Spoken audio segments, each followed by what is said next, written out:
Saudara-saudari terkasih dalam Kristus, hari ini Kamis 23 Maret 2023 dalam pekan keempat Prapaskah tahun A. Bacaan dibawakan oleh Laurencia Ineke, Mazmur dilantunkan oleh Faustina Sherenita, dan renungan ditulis oleh Agustinus Indra. Selamat menekuni Sabda Allah. Marilah mewujudkan kebaikan bersama untuk hidup dalam damai dan sejahtera.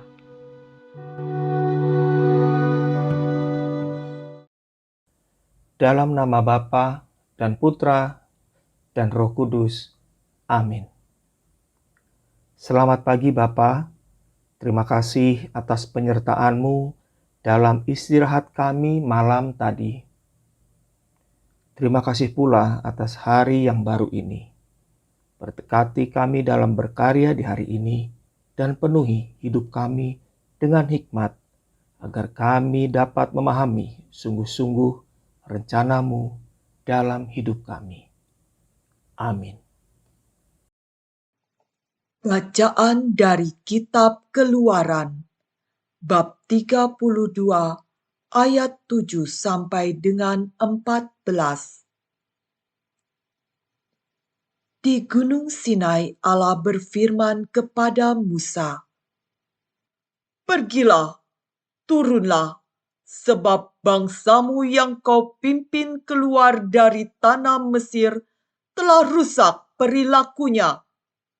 Begitu cepat mereka menyimpang dari jalan yang kuperintahkan kepada mereka. Mereka telah membuat anak lembu tuangan, dan kepadanya mereka sujud menyembah dan mempersembahkan kurban sambil berkata, 'Hai Israel, inilah Allahmu yang telah menuntun engkau keluar dari tanah Mesir.'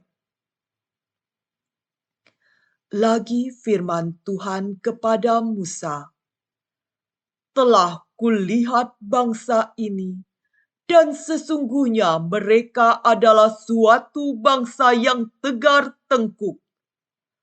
Oleh sebab itu, biarkanlah murkaku bangkit terhadap mereka, dan aku akan membinasakan mereka, tetapi engkau akan kubuat menjadi bangsa yang besar.'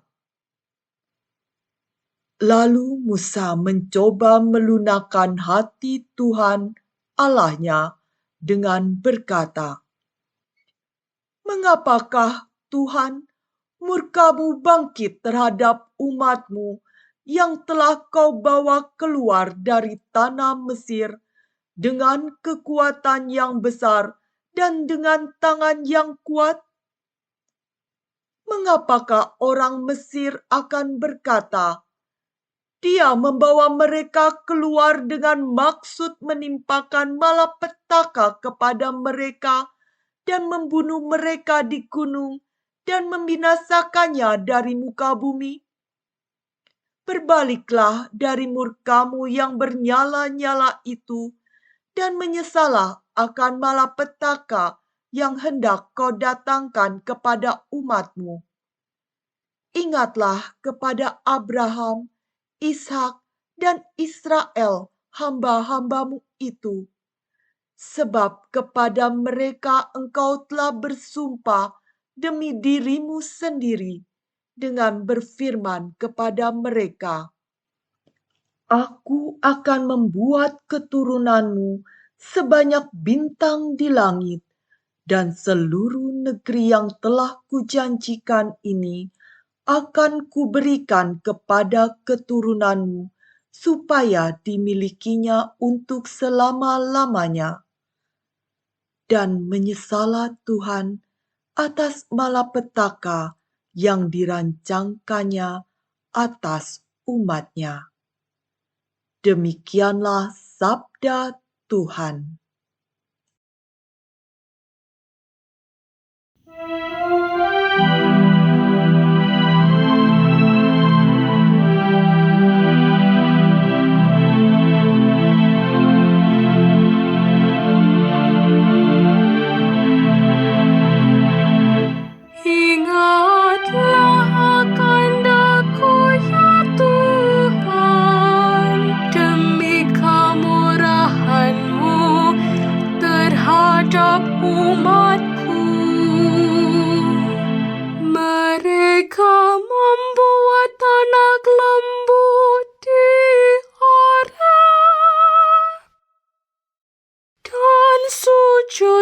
menyembah kepada patung tuangan.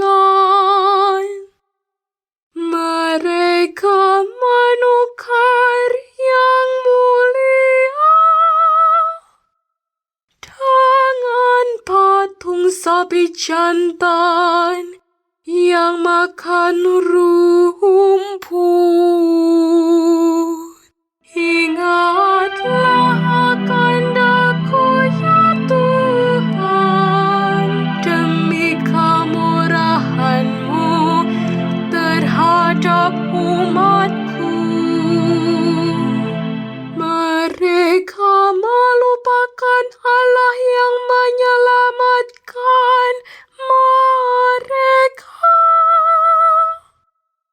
yang telah melakukan hal-hal yang besar di Mesir,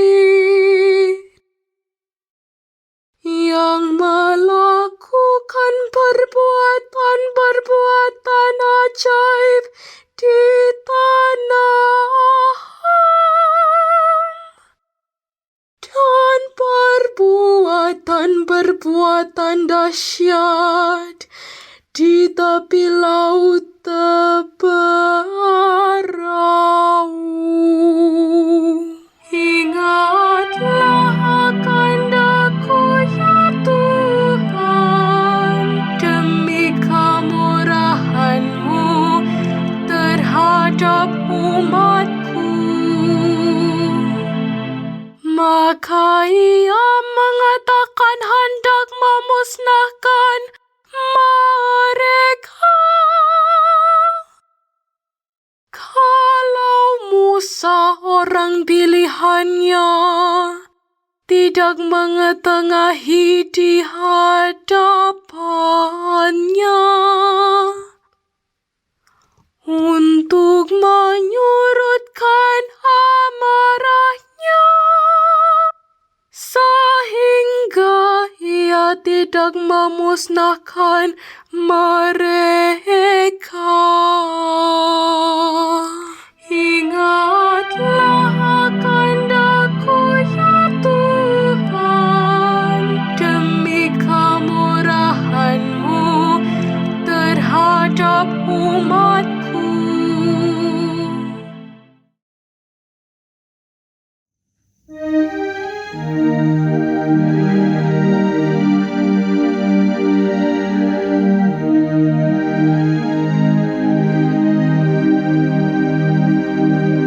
Terpujilah Kristus Tuhan, Sang Raja kemuliaan kekal.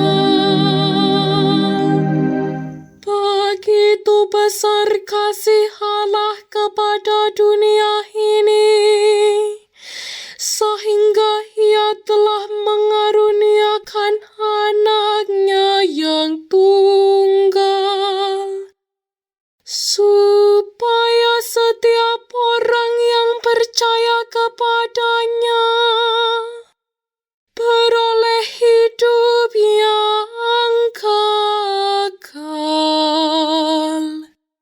Terpujilah Kristus Tuhan, Sang Raja kemuliaan kekal.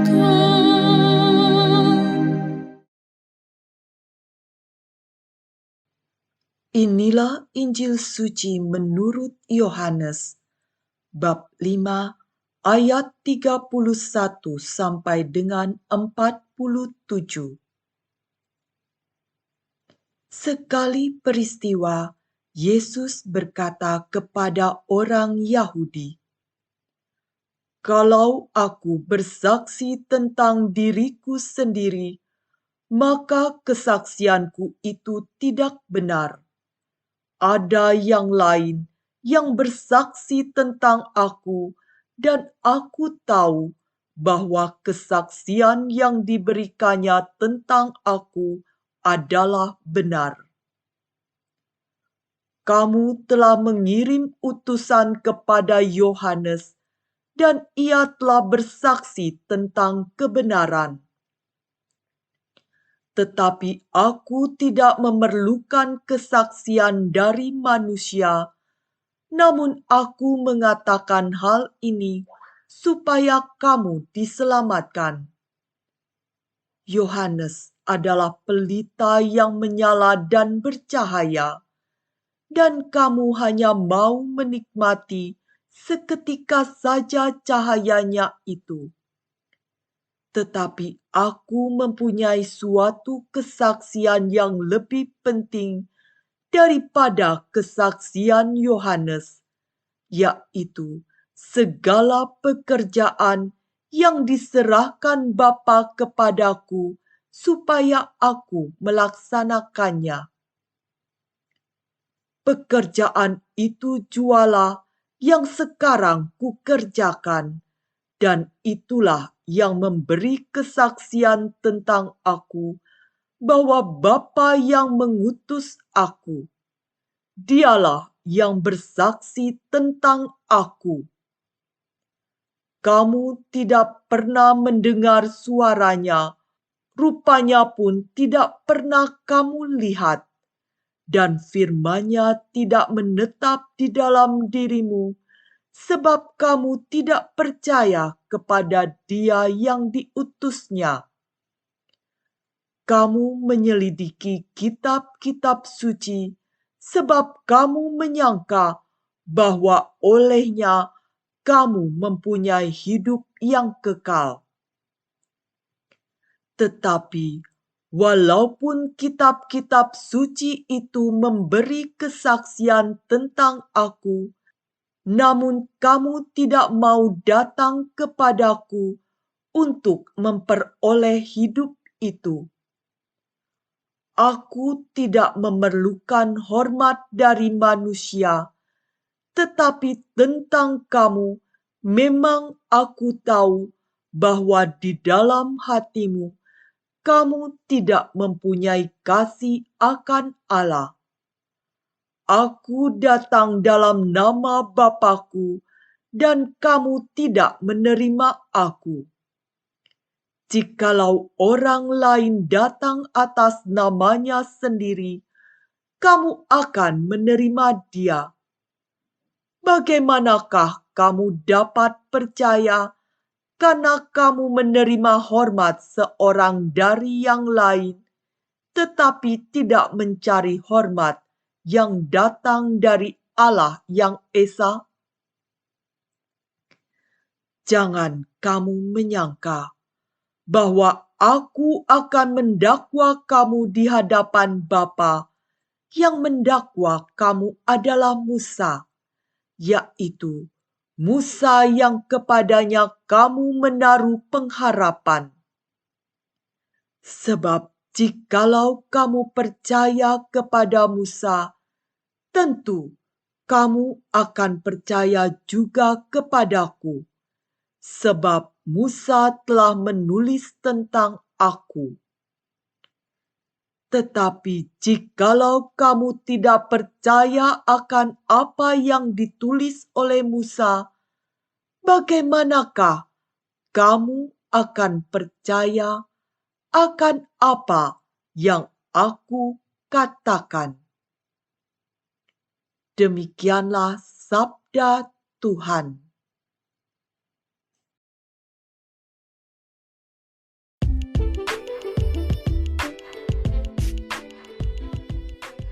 Yesus, saksi kebenaran. Renungan dibawakan oleh Agustinus Indra.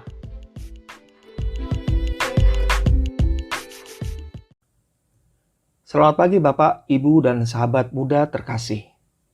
Kita bertemu kembali dalam Renungan Harian, hari Kamis tanggal 23 Maret 2023. Belakangan ini kita masih teringat akan peristiwa persidangan Oknum Jenderal Kepolisian yang akhirnya terbukti bersalah membunuh ajudannya sendiri.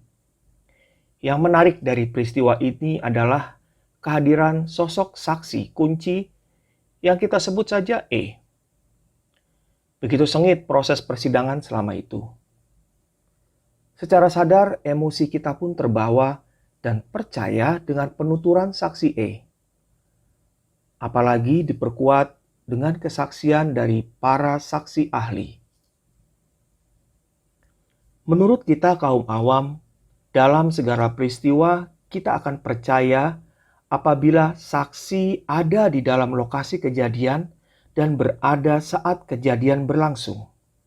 Atau pula, saksi merupakan ahli dan kompeten di dalam bidang yang diperlukan dalam persidangan. Saya ingin mengajak kita semua merenungkan bacaan hari ini. Mari kita coba tempatkan pribadi Yesus sebagai saksi kunci dan para rasul serta para imam kita sebagai saksi ahli. Yesus menjadi saksi kunci dalam karya agung Allah Bapa. Saksi ini bukan sembarangan, melainkan putra sendiri dari Allah Bapa. Ia diutus untuk bersaksi agar manusia yang mendengar menjadi percaya. Sampai di sini kita bisa merenungkan apakah kita sungguh-sungguh percaya dengan ucapan dan kesaksian dari Yesus akan segala karya agung Allah Bapa, atau kita hanya menjadi pendengar saja. Bapak, Ibu, dan sahabat muda terkasih, pertanyaan di atas dapat menjadikan bahan refleksi bagi diri kita. Karena pada kenyataannya masih banyak manusia yang hanya sekedar tahu atau malah tidak percaya, sehingga tidak merasakan kehadiran Allah dalam hidupnya. Dalam Injil Yohanes tertulis, kamu tidak pernah mendengar suaranya, rupanya pun tidak pernah kamu lihat, dan firman-Nya tidak menetap di dalam dirimu, sebab kamu tidak percaya kepada Dia yang diutus-Nya. Hari ini Injil menceritakan kesaksian keilahian Yesus. Sudah berulang kali Yesus menjelaskan tugas perutusannya dari apa yang Ia perbuat maupun Ia sampaikan. Tetapi tidak mudah untuk orang percaya kepadanya. Kesaksian dari para nabi seperti Musa dan Yohanes tidak juga membuat orang mudah percaya akan keilahian Yesus. Mengimani keilahian Yesus, atau bisa juga kita sebut sebagai saksi iman, tidak diukur berapa lama menjadi orang Nasrani atau Katolik. Menjadi saksi iman ditentukan oleh kualitas dan intensitas relasi pribadi kita dengannya. Seberapa sering kita berdoa? Seberapa sering kita merasakan kehadiran Allah dalam tiap persoalan yang kita hadapi? Seberapa sering kita membuka kitab suci dan membaca firman Allah yang merupakan jalan kebenaran dan keselamatan? Kita sulit menjadi saksi iman yang tangguh karena sikap diri kita yang masih kotor. Hati kita tertutup untuk mendengarkan, merasakan bimbingan Roh Allah. Kita tidak akan mengalami Allah yang hidup jika kita tidak percaya kepada Yesus, saksi kebenaran. Dalam Yohanes 5 ayat 36 dikatakan, "Tetapi aku mempunyai suatu kesaksian yang lebih penting daripada kesaksian Yohanes, yaitu segala pekerjaan yang diserahkan Bapa kepadaku, supaya aku melaksanakannya. Pekerjaan itu juga yang kukerjakan sekarang. Dan itulah yang memberi kesaksian tentang aku, bahwa Bapa yang mengutus aku." Yesus adalah saksi kebenaran. Marilah kita berdoa. Ya Bapa, terima kasih. Hari ini kembali kami semakin ditunjukkan bahwa keselamatan darimu hanya kami dapatkan dari pribadi Yesus. Jadikan kami sebagai saksi iman yang tangguh. Ya Roh Kudus, bimbinglah kami agar menjadi orang yang paham dan percaya akan Allah Bapa di dalam diri Yesus. Dalam nama Bapa dan Putra dan Roh Kudus. Amin. Semoga berkat Tuhan menyertai kita semua.